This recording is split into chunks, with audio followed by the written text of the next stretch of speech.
السلام عليكم الخوت واهلا بكم في فيديو جديد. قبل ما نبداو، الا كنتي كتموت على راية بلادك وكتموت على هذا المنتخب، خبط معاك واحد لايك وخلي لنا في التعاليق العبارة الغالية ديما مغرب. اليوم غادي نهضروا على واحد الزلزال اعلامي نوضو مدرب المنتخب الهولندي رونالد كومان، اللي صدم الجميع بكلامه على اسود الاطلس، ولقن واحد الصحفي درس عميق في كرة القدم الحديثة. هادشي كامل جا من بعد التأهل الرسمي والبطولي ديال الأسود لدور الثمن في كأس العالم 2026 من بعد ما طحنوا اسكتلندا.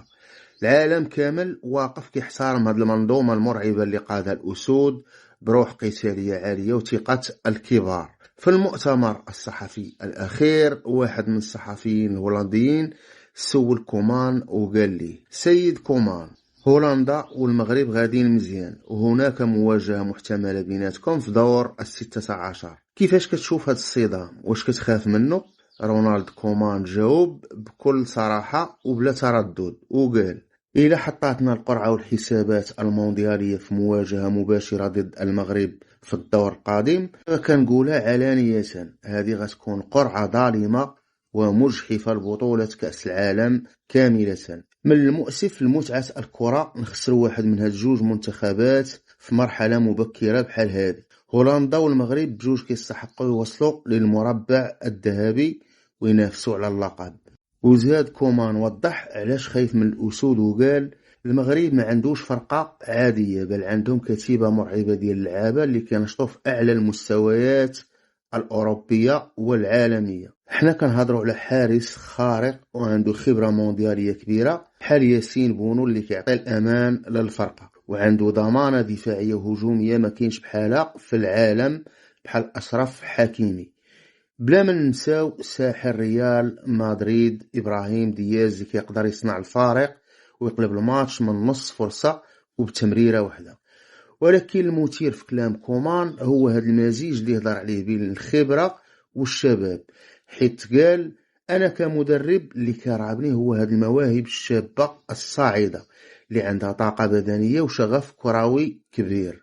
شوفوا مثلا الشاب أيوب بوعدي كيفاش كيسير وسط الميدان بنضج تكتيكي وهدوء فايت السن ديالو بزاف. ونفس الشيء مع نائل العيناوي وإسماعيل الصباري، هادو هما أسود الأطلس الحقيقيين. فرقة كتلعب بروح وطنية وقتالية عالية وتنظيم تكتيكي صارم. باش تلعب ضدهم خاصك تحضير من نوع خاص جدا، وخاصنا نكونوا في قمة التركيز بنسبة 200% إلا بغينا نتفاداو السقوط أمام هذا الإعصار المغربي الجارف. هنايا ناض واحد الصحفي وحاول يقلل من حجم الأسود وسول كومان وقال لي: سيد كومان، علاش كتطبل المغرب بزاف؟ واش نسيتي باللي الجزائر ربحت هولندا وديا هذه ايام بجوج لواحد؟ هنا كومان عطاه واحد الصفعه تكتيكيه وقال لي: انا ما كنبالغش وما كنطلقش كلام عاطفي، انا كنهضر بلغه الكره الحديثه وبلغه الارقام والمنطق، واللي كيبان باللي كتعجز تفهمه كصحفي رياضي. فاش كنمدح المغرب كنستند لمعايير دقيقه. نتوما كإعلاميين من نفس المنطقة الجغرافية ونفس القارة كان خاص تكونوا أول فخورين بهذا المنتخب العظيم، وبلاص ما تحاولوا تقلوا من الإنجازات وتشكوا، كان الأجدر بك تسلط الضوء على هذا النموذج الملهم. وزاد كومان قمعوا بخصوص الماتش ديال اسكتلندا وقال ليه: الحديث على الفوز بهدف نظيف بحال إلا فوز صعيب هو جهل تام بآليات كأس العالم. باش تربح فرقة أوروبية منظمة ومنضبطة بحال اسكتلندا ب1-0 وتفرض هيمنة تكتيكية طيلة 90 دقيقة وتمنعهم يسدوا حتى كرة واحدة على مرمى بونو، هذه هي قمة النضج التكتيكي. المغرب ما بقاش كيشارك غير باش يبان، بل ولا منظومة عالمية صلبة كتعرف كيفاش تسجل وكيفاش تسير الماتشات الكبار بأقل مجهود بدني.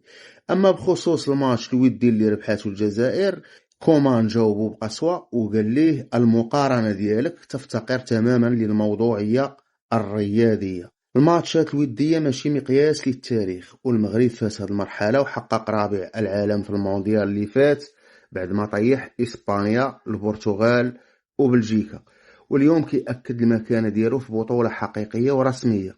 إيوا يا أصدقائي، هادو هما كواليس هاد المؤتمر الصحفي الزلزال وشهادة مدرب كبير بقيمة رونالد كومان في حق أسود الأطلس. هاد الشهادة اللي جات كرد قاسي لكاع المشككين واللي كيحاولوا يقلوا من حجم الإنجازات المغربية. المنتخب الوطني المغربي كيثبت يوم بعد يوم وماتش بعد ماتش باللي عنده أقوى منظومة كترفع راس الكرة الإفريقية والعربية عاليا في المحافل الدولية. عموما كنتمناو المنتخب المغربي يكتسح هايتي في المباراة ديالو الناجية إن شاء الله، وموعدنا من قريب في فيديو جديد، وتهلا.